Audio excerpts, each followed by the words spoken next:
Hi everyone. In this session, we will discuss about back propagation. First of all, what is back propagation?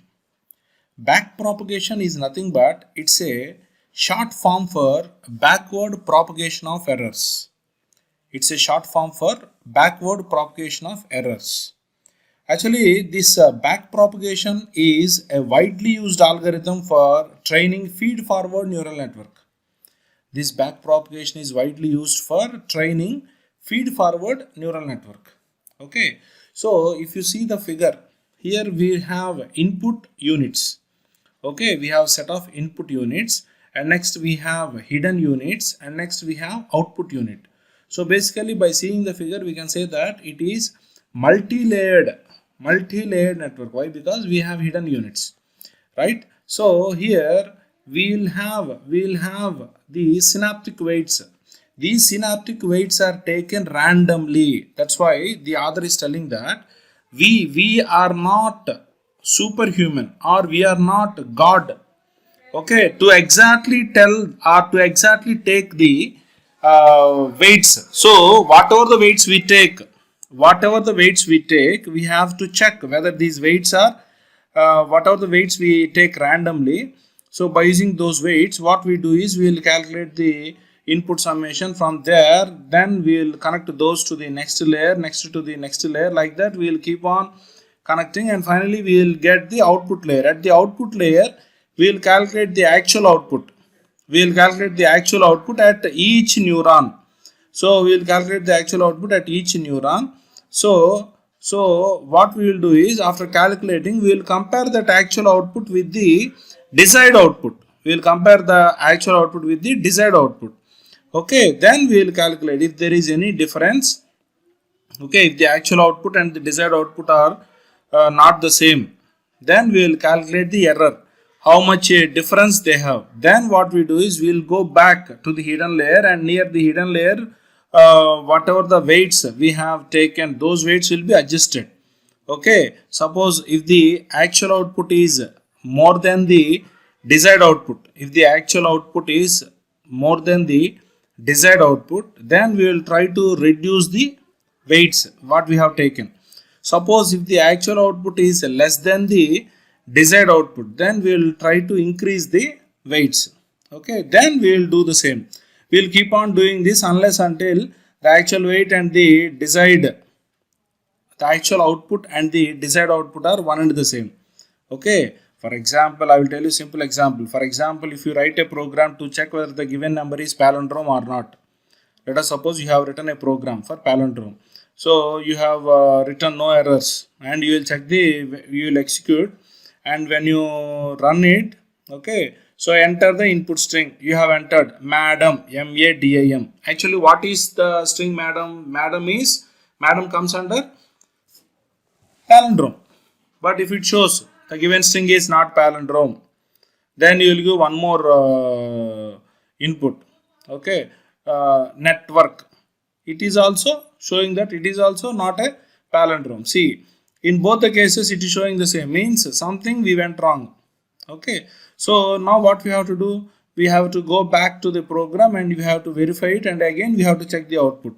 Okay, if the expected output and observed output is one and the same, we will stop the program.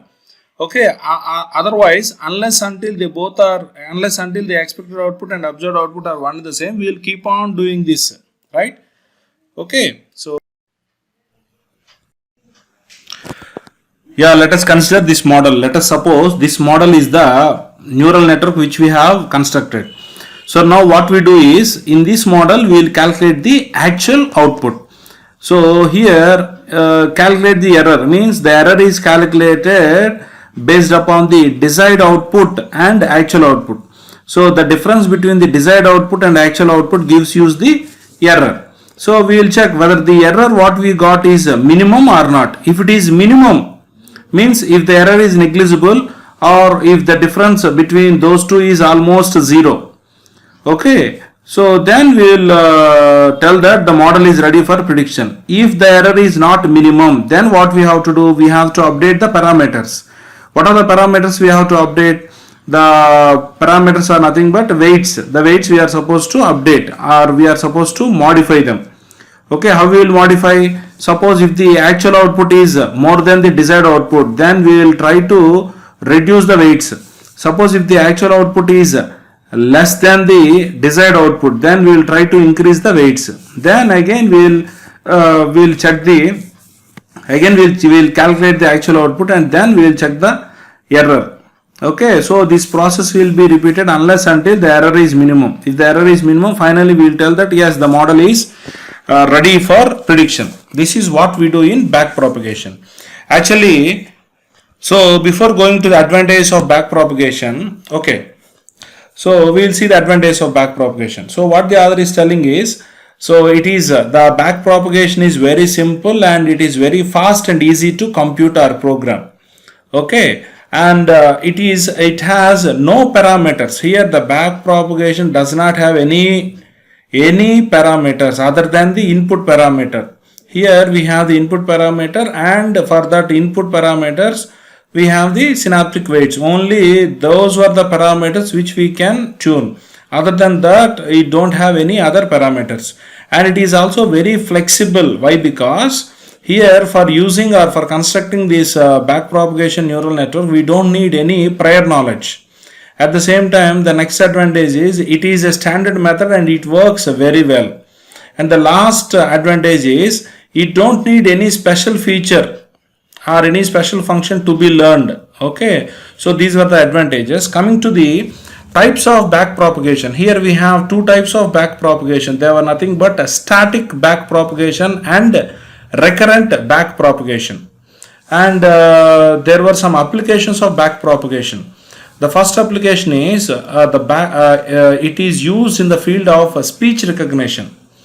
The back propagation neural network is used in the field of speech recognition. At the same time, it is used in the field of character and face recognition. Okay. And what is the main objective of back propagation? The main objective of back propagation is to create a training mechanism for neural network to ensure that the network is trained to map the inputs to their appropriate outputs. Okay. So this is something about the back propagation, right? Thank you.